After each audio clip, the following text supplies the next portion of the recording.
Hi, and welcome to The Bright Balloon, a podcast where I'm sharing bright ideas for your balloon business. My name is Sarah Meyer, and I'm a balloon business owner like you, and I love the creative side of what I do, but I really love the business side, which seems to be the part where most people struggle. So I'm here to help. Each week, I'm bringing you an episode full of bite-sized tips you can use to make improvements in your business. I want you to make more money, eliminate stress, and learn along with me as we grow our creative businesses together. Welcome to The Bright Balloon, presented by 17 Hats. Hello and welcome to another episode, guys. I'm so excited for you to hear this one. It is with my friend Alyssa, who has a business in Indiana but serves mostly the Chicago area. And it was a game changer in my business. So I have been talking to people about this interview for weeks because we recorded it a few weeks ago and it hasn't obviously come out until today, but it has got me thinking so much about partnerships and strategic relationships in my business. So Alyssa has been in business a very long time and has formed some really valuable relationships in her business. So she has great relationships with other balloon companies, with vendors, with prop rental companies. And the part that interested me the most was her relationships with venues. So normally some of us are aiming to get on that preferred vendor list, but I think Alyssa has cracked the code, and instead of being a preferred vendor, she has basically given venues permission to sell her packages for her at a profit, meaning that she is not even talking to the customers. She is being hired directly by the venue, and it's a win-win-win because she's getting the job, they're making profit on the order, and the customer is only having to book with one person. So it's a fascinating conversation. I have definitely started forging some relationships with my local vendors, and I feel like this episode pairs well with the episode from Lori from Photo Vibe. And she also talks about some of these strategic partnerships that she utilizes when working on boat decorations. So these two episodes together have really changed how I think about strategic partnerships in my business. I hope that you find this inspiring, and let's get into it as soon as we take a break and head over to the UGlue hotline. Welcome to the UGlue hotline, where we discuss great advice that sticks. Brought to you by Pro Tapes. If you have a question or some great advice to share, click the link in the show notes to call in and leave a voicemail. Hi, Sarah. My name is Morgan Jocks. I'm calling from Winona, Minnesota, and I am with Balloon Babe Winona. I absolutely love your podcast. I listen to it every week on my walk with my baby boy. So thank you for doing that. It's so helpful. Anyways, my question to you is, I have recently become well acquainted with other party vendors in my area, things like Alpha Lit, and maybe other wedding coordinators or party planners, different specific, backdrop vendors and things like that. Anyways, some of these vendors have reached out to me in hopes of creating a partnership, and I'm really not sure how to handle it. I'm looking for your advice because said partnership that they're looking for is really appearing to be them asking for free balloons in exchange for free rentals or use of their products whenever I may need it, and I'm not quite sure if or when I'll need it. So I'm not exactly sure how to navigate this without using words that seem insensitive or ungrateful. So have you experienced this? Do you have any sort of partnership or collaborations with other local party vendors? If so, what do you have and how do you navigate it? But thank you so much in advance, and I look forward to hearing more podcasts. Thank you. Bye-bye. Hey, Morgan, I think this is such a good question and it fits perfectly with today's episode. So I am not going to over-explain. I'm actually going to let our guest, Alyssa, talk about how she handles vendor and venue partnerships. I was so inspired after this interview. I think it's going to address a lot of your questions. However, the one thing that I would advocate for is to not get into a trade situation if at all possible. If your partnership is fair, then it shouldn't be an issue invoicing one another. So for example, if you are going to use someone's backdrop for $50, it shouldn't be a problem for them to just invoice you for the $50 and you pay. That way, you have a record of everything. You know that you're actually making money off of this partnership versus trading. It gets really gray really quickly. You think you're getting the value, you might not be. No one's really keeping track of things. All of a sudden, someone thinks they owe someone more than they actually do, and it just can get muddy. So I would say no matter what partnership you agree on, just bill each other. Just keep it totally black and white. And it might be that you're billing each other at a discounted rate. It might be that there's other things factored in like convenience, or maybe they're booking your balloons for you. In the case of Alyssa, she has a really good partnership where a venue is actually booking her balloons directly and she's not even involved. And later on, she's invoicing the venue for those balloons. So again, I'm not going to get too in the weeds because she does such a great job explaining these partnerships, and this is the perfect episode for your question. I would just say avoid the trade situation so that you know where your money is going and if the partnerships are worth it. Thank you so much for calling in. Pro Tapes is a leading manufacturer of specialty tape products like Pro Gaff, Pro Artist Tape, and our favorite balloon tape, U-Glue, which helps you create amazing balloon arrangements and decorations in less time. You can save 5% on U-Glue when you buy directly from Having a Party using code BRIGHT at checkout. Welcome to this episode, Alyssa. I'm so excited to chat with you about lots of things. We're going to be chatting about vendors and venue referrals, some of your props and rental items, how that's changed your business. I'm so excited. But before we get into that, introduce yourself. Tell us where you are, what you do, the scale of your business. Hi. So my name is Alyssa and I have Party Lane, which is located in Northwest Indiana. And I'm like in the Chicagoland area. A lot of people, even though we're Indiana, we're considered to be a suburb of Chicago. I am only about 45 minutes from the Loop. And you can always tell I have that Chicago accent. So whenever I say it, I hear it. I've been in business for 14 years. So I started working with somebody else, and then I've had my own personal business for 10 years.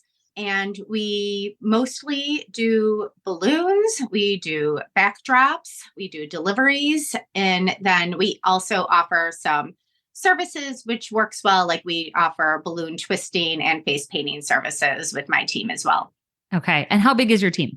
During the summer, I have about 10 employees, but then over the rest of the year, I scale back to about 6 people. Okay. And are any of them full-time? So I do have 2 people that work for me, like full-time-ish. Okay. They're about 30 to 35 hours a week. Okay. I think that's considered to be full-time now. One of those works as my assistant. So they do sales, marketing, answering phone calls. She's on vacation this week, so it's been a little bit rough. Responding to emails.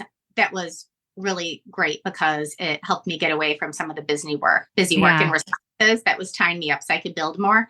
And then the rest of the people work more on either prep work. Some of them do deliveries. I have someone who does only strike and then warehouse management. Oh, okay. Someone who does a little bit of cleaning. I'm pretty much just trying to delegate the tasks that aren't more money making. Yeah. Very cool. Yeah. I think I am looking at getting someone to do strike. I don't have strikes every single time, but sometimes it's just enough. It's like, I want my stuff back and I don't want it out there for a DIYer to be like, oh, well, I have this framework, so I'll just do the balloons next time. So I am thinking someone to just pick up stuff would be another really easy part-time position to kind of fill. But I hear more and more people having those people. Do they do anything else, or is your person like they just take down stuff? So what I have them do is and sometimes it takes two people. So I have like Okay. someone who helps me on inflation. They also will go and they'll do strike. Where I started to have to hire out for it was because I was, we would do an install at 11 a.m. and that had to be broken down at 3 o'clock, but I had someone else who also wanted to install at 3 o'clock. Sure. So, for an evening event. So it was stopping me from being able to book more. So that's why we started to delegate that.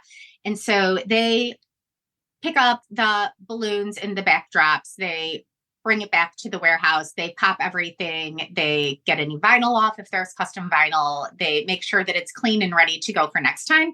So then the next weekend, we're not scrambling because now all of a sudden it's, Thursday night at, 8 p.m. And I'm like, oh, shoot, I need to clean. That's me. I just like popped balloons last night. I was like, oh, I need this frame for tomorrow. So yeah, that's nice that's all kind of one job position. I like that. I used to think of it as like, I used to have someone who would come and clean and she would pop the balloons and put stuff away. But I actually like it better kind of built into the strike model because it's like, you're already picking it up. You might as well be the one that unloads it and puts it away. I think that's really great. I have one more question about that. Do they use their own vehicle or do they come and do you have multiple vans? How does that work? So we do have multiple vehicles. Sometimes my staff uses their own vehicles, but I try to get away from that just because of insurance purposes. Yeah. Because if something were to happen, I think that would get really icky. So we do have a minivan that we use for work. And then we also have a cargo van. And then I have a box truck that I share with my husband because he has his own business too. And so sometimes we use his box truck for that, especially when he helps us. And then occasionally, like over the summer, we ended up renting a U-Haul like 6 different weekends because we needed a 15-foot box truck just so that way we could get more done in a day. I know. So, I've had to do my share of U-Hauls and it sucks. But then when I run the numbers, it's like I could rent this U-Haul every single weekend and it would still be less than buying a truck myself. And sometimes you need those really big U-Hauls. It's like, well, I'm not going to buy a huge truck, like an 18-wheeler. So I'm always on the fence. Like, is a box truck a good purchase? But I feel like I use more space, but I feel like half the time I rent the U-Haul, I need like the 20-foot. And that's not what I would buy, obviously. So it's interesting that you have one. Yeah, and I really go back and forth on it too. Like this weekend, I was crunching the numbers not this weekend, this year, I was crunching the numbers and I was thinking it might make sense for us to get one next year, but I wouldn't do that until spring because we are more on our slowdown part of the year. Right. Okay. So, but it's when we end up having it every weekend, like I spent $2,000 just on U-Haul rentals in June. So yeah, I just hate going. Oh, I just hate waiting in the line and scanning my ID. I'm just like, I wish this was faster, but I got to look into a corporate account. I know that there are some perks to that, which I don't have. So someone suggested I get a corporate account with U-Haul and then it's like a flat rate. So add that to my list of things to do. Yeah. Okay. Yeah, because we have an account with them, but I don't think it's corporate. We don't have a flat rate. So. Yeah, I know. I need to look into it too. All right, let's transition. Okay, let's first talk about your rentals. And then I want to talk about your relationships with venues because it sounds very cool and your packages. Rentals, you said it has changed your business quite a bit. It has. So, and I more started to get into rentals with my relationships with some of the event planners that I was working with, because a few of them I just had really good relationships with, and this all kind of ties together. And we would borrow props from each other. And some of us, we still do. Like, I'm lucky in that my candy cart doesn't actually belong to me. It belongs to another rental company. Okay. But I store it for them. And because we have a warehouse space and they allow me to, we store it, we deliver it, we maintain it, and they only use it about 4 times a year. And I probably send it out about 4 times a month. Wow. And as long as I charge the full rental price for it, they're fine with that agreement. And then what we do is I just still tag them in every photo. So that way they're still getting the cross marketing for it, even if they had nothing to do with the delivery or the setup. Interesting. So, wow. That is really cool. How did you how did you gain that relationship? Just 14 years in the business, or how did that come to be? Yeah, I think that's a lot of it, just because it takes so much time to build relationships. And she had started out as a customer of mine.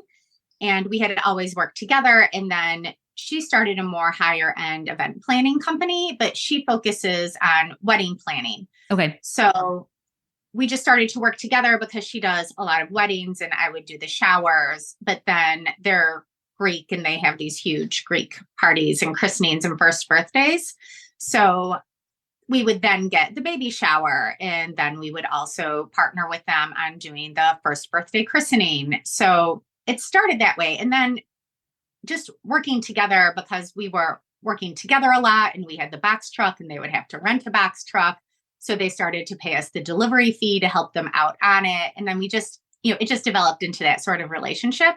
But that is what started me on the rentals. And then I started to purchase rentals. Like I bought the marquee numbers. I got the wooden wall cherry backdrops, and some other things as well. And sending those out every weekend, I just crunched the numbers, increased our business by 40%, just rentals alone last year. So that's insane. So 40% is like really substantial. So are you adding balloons to most of those things, or now is that just its own revenue stream by itself?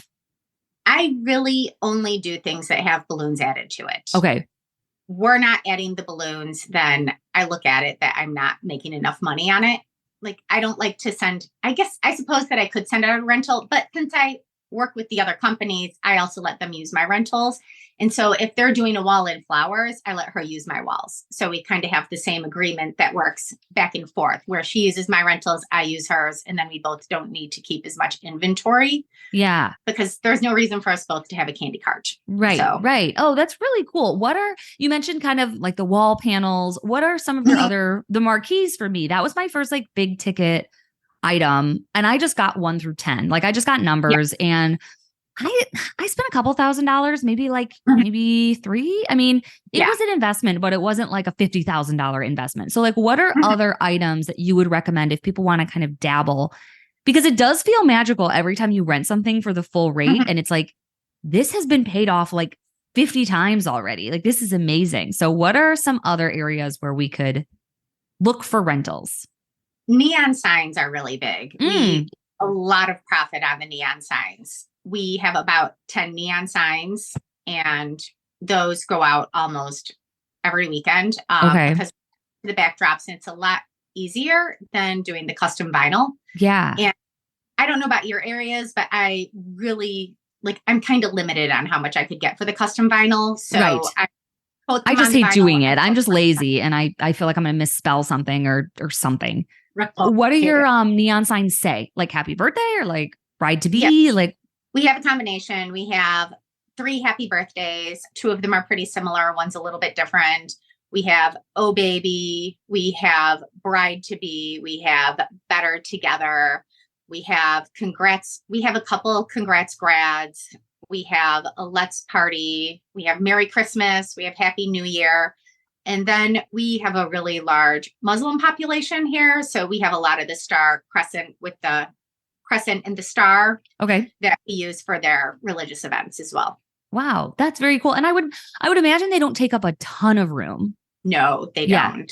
That's the thing. I'm limited on space. I don't have a warehouse. So I'm always like, is it even worth the real estate that it's going to take up? I think some people are like, I got this huge chair. And it's like, well, I don't have a place to put that, like those peacock chairs. I'm kind of on the fence. Like I kind of want one of those. I just don't know how quickly that trend is going to die. And if I really want to be moving furniture around, but they're light. They're made of like wicker. So that's why I'm thinking a chair could be a cool addition. But I do like the neon. I don't have any neon signs. So that I am interested in.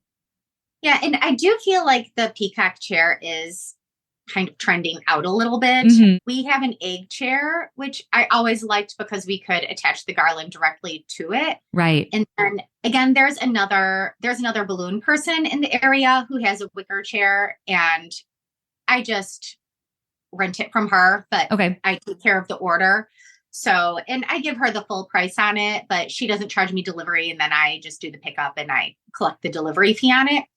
And it works for me just because even though I'm not making money on the wicker chair, it's like at first when I was looking at them, they were $400 to $500. And I was thinking, I don't know how long this is going to stay in. I should have gotten it, but I didn't. And then I was like, this is going out.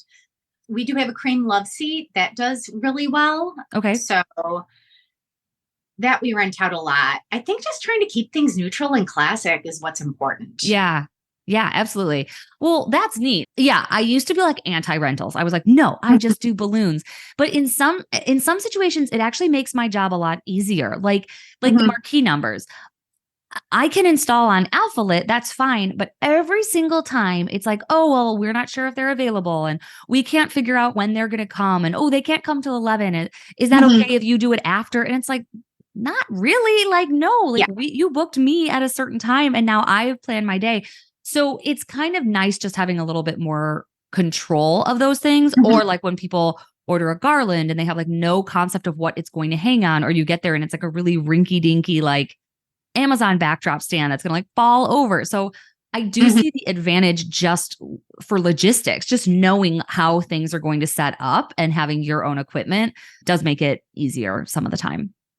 Yeah. And then it makes it so much easier. We had that situation a few weeks ago because I have someone who's newer who works for me. We just met her. And she was going out doing delivery on her own. And they told me that they were going to do it, that it was like a metal frame flower wall and they had their own backdrop.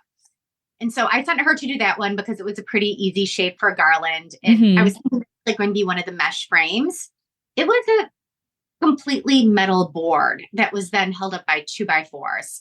And there was no place. They had some holes, like hole punched into it through it, but there was nowhere to attach. And it was too thick for any of the clips. And we have, like the really big clips. Yeah. Those would fit because it was over 2 inches wide. So they wouldn't open up wide enough. And she ended up having to rig this thing and then call me. And I ran over there when I finished my delivery. Yeah. And I was just like, I am not delivering on anyone's backdrop again. Yeah. It's just there's too many complications. Where do you find your items? Like, are you ordering off Amazon or where do you like to find them? The quality sometimes is the thing you can't really tell until it arrives. Exactly. So some of them I do from Event Decor Direct. Some of them I do off of Amazon. Some of them I do, I can't remember the company of the other one, but there's one at like Atlanta that I like to use some of their stuff too. Okay. Are you ready to take your balloon business to the next level? Look no further than Having a Party Wholesale, your ultimate destination for all things balloons. At Having a Party Wholesale, they're not just a distributor, they're your partner in success. With the latest and greatest in balloon innovations, they're on the cutting edge of new products that will wow your clients. From top brands like Tuftex, Jamar, Anagram, Ellie's, Premium Conwin, and more, they've got the widest selection to fuel your creativity. Elevate your balloon business with premium quality balloons and accessories that'll make every event unforgettable. Join the successful league of professional balloon artists who shop at havingaparty.com. So just places that would really come up when you Google, right? Like you're not having these fabricated, you're not making them yourselves. Okay. Very cool. All right. Yeah.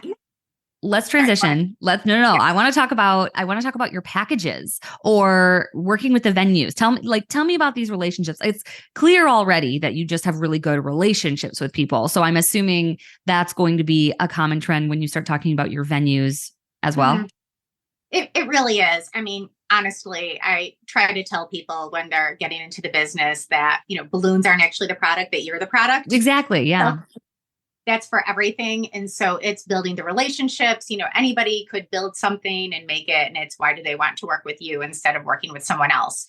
And I think that becomes really critical when you're working with venues because they have so many people that go in and out that do really good work. And, we're in an area that's extremely saturated. Mm-hmm. There's a lot of balloon people, and that's fine because there's a lot of balloon people that do really great work in the area.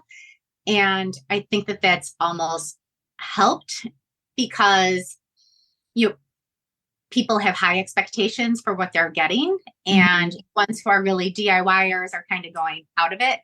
But with the venues, when you show up and you're talking to them, let me circle back. Sorry. I think that the important thing is that it's all started from a relationship. I didn't go in and try to just cold call them. Okay. Which I know that people do have success with cold calls, but they would tell me specifically, like, you've been coming here for 2 years. And then I had someone who just stopped in. I've never even seen their work and they just dropped off a business card. Why would I refer them instead of you? And they're like, do you know them? And they would show me the business card. So, and sometimes I would, and sometimes I wouldn't. Yeah. They would almost be irritated with it that someone who they don't know is coming in and just expects them to refer them. Yeah. So I think that was really important to realize. The other thing is that you almost need to look at it that what's in it for them to be able to be working with you too. Right.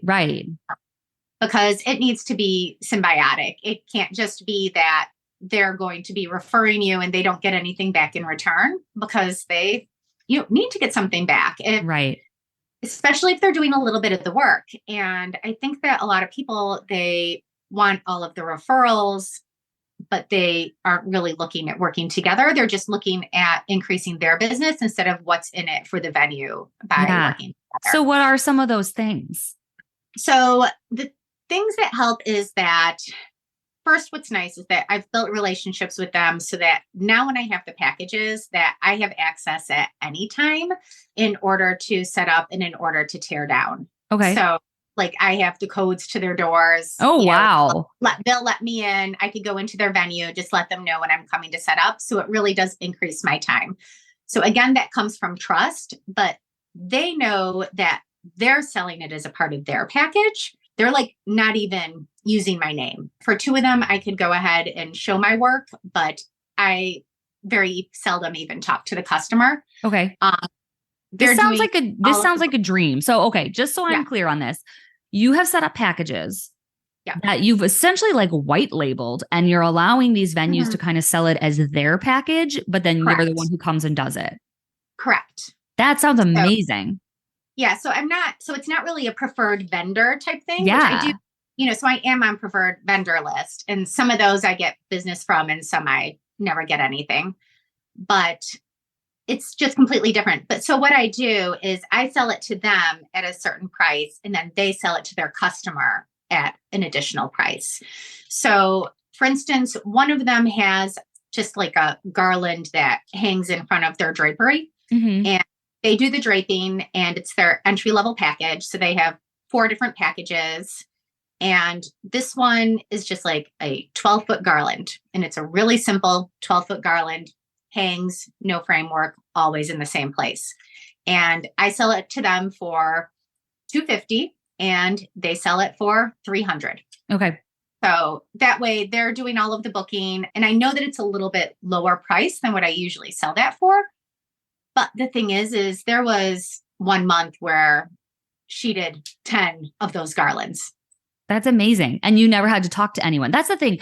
I feel like people love talking about price and like shaming people for their prices. But like if you're selling something for like a luxury price and you're meeting with someone face to face and they're calling you every day and you're emailing, or, some people send actual balloons to them to match the color. Like all that time is built into that price versus if you are doing like a grab and go garland for $100 and you never talk to someone, that could be just as profitable. Like if you're counting your time as the same, and if I can avoid that front end emailing back and forth, I am sold. I am like on the edge of my seat listening to everything you say right now. I'm like, tell me more.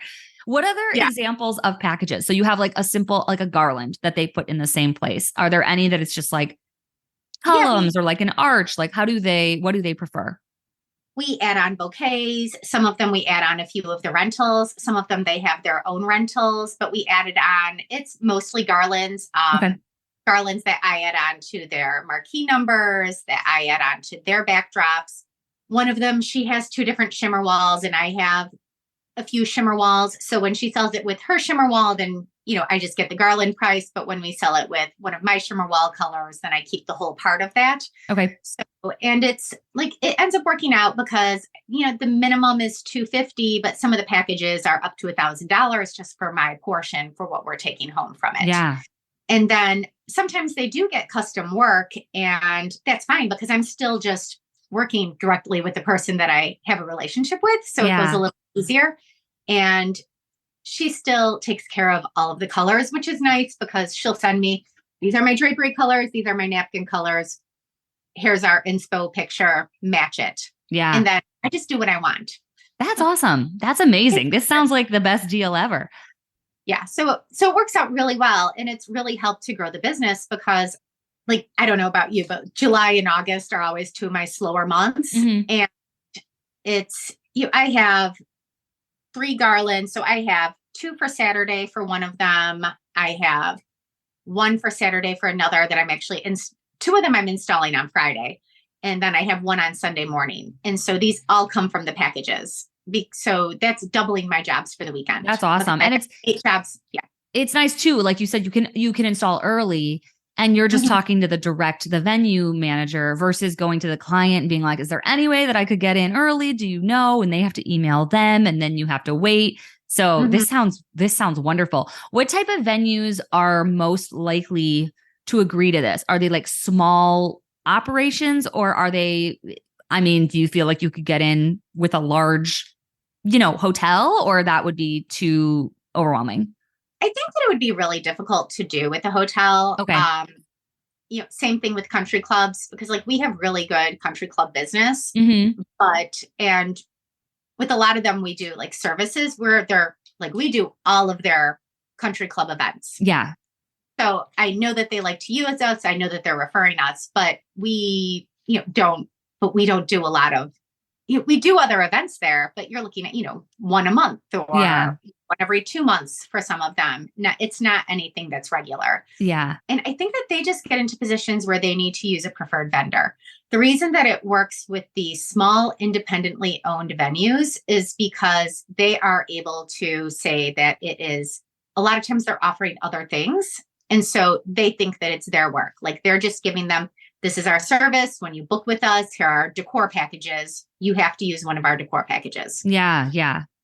Very interesting. I have one in mind that I'm going to reach out to. I think it's a great idea. It's smaller, it's independent, and they sometimes try to do their own balloons. Sometimes they refer me out and it's like, yeah, what if you could just take credit for all of this? Like people think you have an in-house setup. Mm-hmm.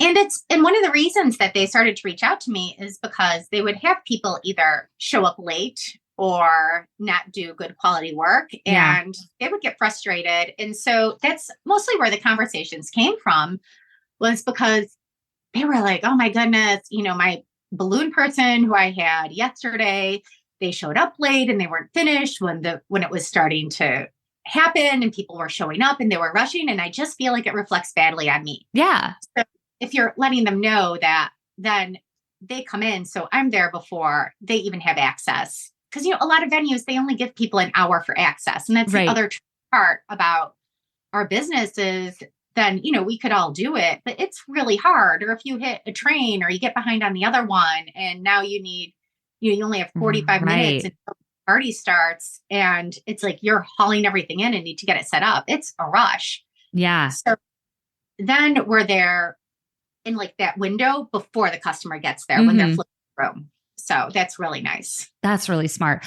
I also feel like this could be done with vendors that they could sell. You kind of mentioned that you have these relationships, but something like a bounce house company, like if they are willing to install the garland on their bounce houses, they could sell however many they wanted. I wouldn't care. And then I would just drop them off at their place a day or two before, because sometimes the coordinating of like, well, when are you getting there? And when am I getting there? And what the person didn't follow up with me. Are they confirmed? Versus if they just had the freedom to like automatically book those services and then tell me what they wanted and charge more for it. Like they could charge whatever they wanted. I love that idea. It's like a win-win-win. Yeah, it's really great because it does benefit everybody. And that's honestly what you need. It's not what's in it for me, it's what's in it for you. And you need to approach them with what's in it for you. And I do have a bounce house company that I'm just starting to do that with as well. And she's another person who was like a previous customer who started a bounce house business, and she got the modern bounce houses and wants to do them with the garland. And at first she was thinking of doing her own garlands on it, but they having to keep the inventory of the balloons, having to inflate everything. Yeah, it's a lot. And they totally could. There's a ton of profit in the balloons, but I actually just had my white bounce house company reach out to me, and she, people use whoever they want. And sometimes I'm not available and whatever. but they had someone use balloons that stained their house. Like, I don't know why that was. I guess they were probably just cheaper, but it's a white bounce house. And then when they took the balloons off, there were like little patches of color on there. So she was like, shoot, like what would have done that? I was like, I don't know, but the balloons that I use don't. Yeah. Yeah, absolutely. Because people, and also just if it's outside, do they know how to inflate it correctly? So that it's going to, is it in full sun? Are they using balloon shine and then people are going to wipe out? I know, right? Can you imagine? Hi, this is Jeff from Balloon Suite by Asset Lab. We help balloon decor businesses bring in more sales and leads with a high-tech toolkit that includes your website, your domain, your advertising, your search engine optimization. Our plans start at $50 a month, and we'll even buy out your Wix or Squarespace or GoDaddy subscription to help you get onto a platform that's made for and optimized for your business in balloon decor. Check us out at balloonsuite.com. Okay, I have one more pretty specific question. Yeah. And that is the logistics of this. How are you handling payments? Are you just like Venmoing each other the difference? Are you like on each other's, it wouldn't be payroll because you're not employees. Like, how do you actually deal with the money? We invoice. Okay. So they send me I send them an invoice and that's how it's taken care of. I mean, we do have some things where we do for trade. Okay. But mostly I just invoice them and then they pay the invoice. Okay. So, that's so easy. Duh. That's such an obvious solution. So you're not like calculating like the difference and paying them that. It's like they're getting all the money up front and then you're billing them and they're paying you. Correct. Okay. So that makes so much sense. That's not complicated at all. I don't know why in my head I was like, how does it work? Yeah, it works out well. And I do have one, like for the bounce house one, we're talking about she's going to put the packages on her website and I'll put the packages on my website. And then we're going to share a calendar. And for that one, then she'll send me an invoice for the bounce houses and I'll pay her. And then she'll send me an invoice for the balloons and we'll just pay each other. One of the businesses that I do it with like that, we do just, instead of sending the complete amount, we do figure out the difference and just send what one of us owes. And sometimes that's what I do with my garland pickup location. I give them $10 per garland. And it really is just the honor system. Like I just write them checks, but I just don't see that working all the time for everybody. So invoicing just makes the most sense. Cause then it's like, this was the event. That was the client. We both agreed that this happened and pay with a credit card. Exactly. Very I know. cool. Or check, no fees. Yeah, I know. What's your opinion on that? I got a question about that at a workshop I was at, and I don't charge additional fees. I know it's illegal to do that in certain states, but are you charging additional fees for when people pay by credit card? I don't charge additional fees for paying with a credit card, but when I do have someone ask me about if there's any discounts, then sometimes I'll give them a discount if they pay me by check or cash. Okay. Gotcha. Yeah. I'm starting to be a little like for my really big job, like multi-$1,000 jobs. I am just disabling the option to pay with a credit card and just requesting a check. And most corporate places do that anyway. Yeah. I had a $15,000 job and they paid by credit card. And I was like, that was a lot. That one hurt. Right. A couple thousand I don't worry about, but that biggie, I was like, that was a lot of money that just went to like nobody. So I'm starting to be a little bit more insistent on checks. Yeah, I know. And I think that a lot of people want to get away from checks, but I only take them from corporate customers or people that. Right. Yeah. I wouldn't for like an individual. I'm like, no, I want your money now. I don't want to wait until your check clears or doesn't. So I'm a big credit card person, but I know more and more people are getting frustrated with the fees because it adds up. Like it turns into, thousands of dollars over the course of the year. I know. And you really do have to look at what's convenient though, too. So that's the part that's hard because I know that there's other credit card processors that are a little bit less expensive, but I use Square. I know a lot of people use Square, but I am able to manage my payroll through Square. I'm able to put things into savings accounts through Square. So that way it goes directly. I have 10% that just automatically is held by Square for taxes, period. And then that's smart. I like that feature. Yeah, it doesn't hit my bank account. So then I'm not even tempted to spend it instead of, I know that you like split things into a lot of different accounts, but I don't have the discipline. No, absolutely. That's a huge part of it. A lot of people see that money sitting there and they're like, well, I need it now and taxes aren't due for a while. So hopefully it'll work out. Like I totally understand that. Exactly. So I just hold it there, and it does pay interest, and it pays a competitive interest compared to my regular account. And then I pay myself through payroll. So I'm paid through payroll. The rest goes into the account. And then, so it works out, but Very I like cool. to get one place. Sometimes you just need to think of what's easiest instead of I spend more time, then it doesn't matter. Yeah. I think of that all the time. That's like my top priority. What is easy and fast and something I'm actually going to do? You know, I feel like I've tried to set up systems before, but it's like, if I'm not going to actually do this system, then it doesn't actually help. I'm so guilty of that. Oh, speaking of systems, one thing that I should have asked earlier, with your rentals, do you have any sort of system to keep everything kind of tracked, or is it just you looking at your calendar and seeing what's going out where? Because I have this weekend coming up. I just double booked for the first time. I double booked my numbers and I have to now borrow them from another vendor. Well, I have to rent them from another vendor. So I'm essentially like losing money because I screwed up. So I'm wondering if you have any systems to keep your inventory straight. I do. And I've changed my system a few times because I sometimes have trouble implementing and keeping systems. Yeah. Right. I'm creative. That's why I do this. I'm not.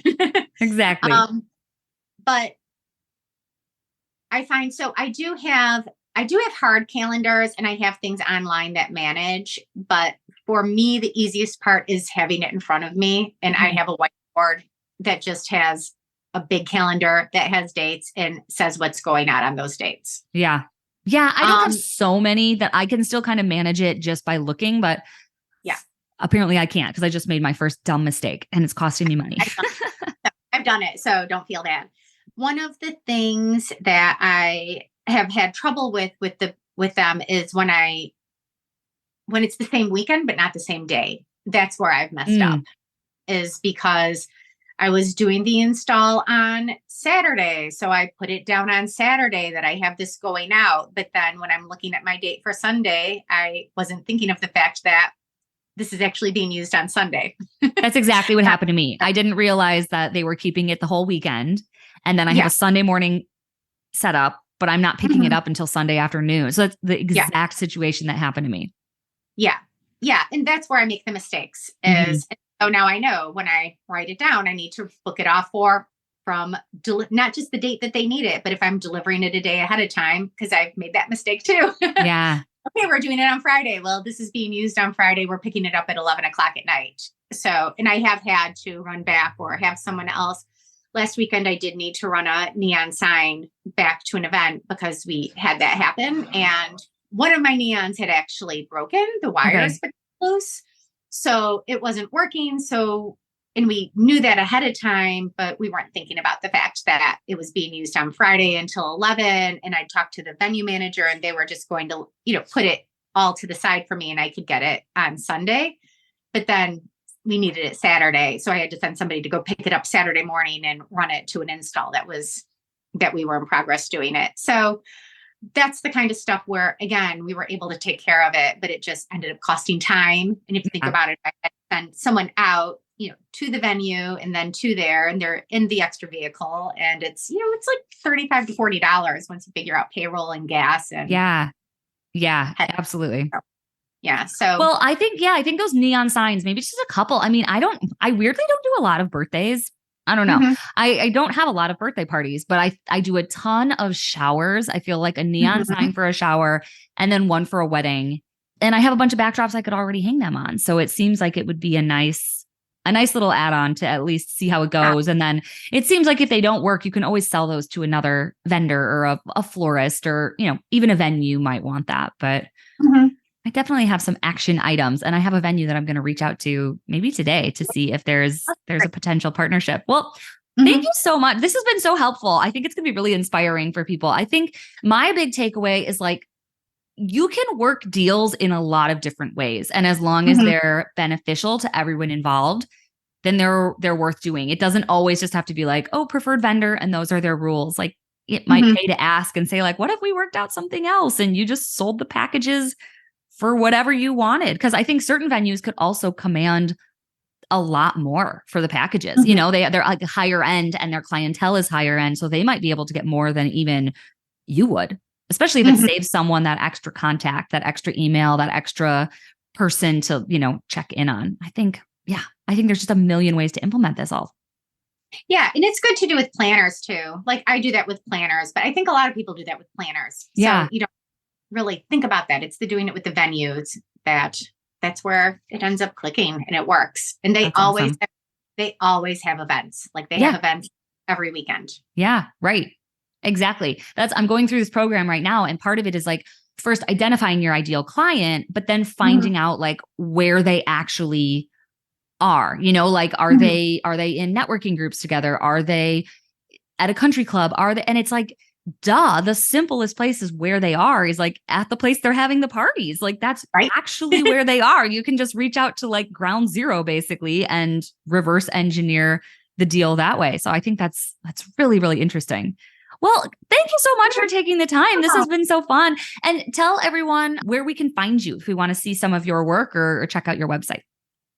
Okay, so my website and my Instagram are NWI Party. It's very important when you start a business to look and make sure that your handles are available. Ours were not. Oh. So we're at NWI Party on Instagram, on Facebook, and for our website. Very cool. Well, thank you so much. You've been so generous with your information. I'm so excited to take action on some of these items. Thank you so much. You're so welcome. It was so great to talk to you again. Yeah, you too. Okay. One last question. Are you going to anything in person? Do we get to hang out in real life soon? Oh, I am going to go to Float next year. Okay. So I haven't been in a while. So I had a health issue. So I ended up having to stay away from some conventions for a while. And I'm just starting to kind of make my way back into it now that things are resolved. Well, good. Well, I will be there too. It's nice and close to both of us. Chicago is a nice location for the Midwesterners. No, I'm really excited about going back into it because I haven't been to anything in a few years. Yeah. So like pre-COVID for me. So yeah. Oh, well, I'm excited too. Well, great. I'll be excited to see you in real life. And thank you again for taking the time. Okay. Sounds good. Take care. See you later. Thanks for listening. As usual, I tried to keep it bright and light. Our presenting sponsor is 17 Hats, the CRM I use to cut the chaos and manage my entire balloon business. From the lead capture form on my website to workflows and email templates, invoicing and grab-and-go garland automated bookings, it's all powered by 17 Hats, the best customer relationship management system for balloon businesses. There's even a 50% off coupon code waiting for you in the show notes wherever you're listening. I'll see you next week in another episode.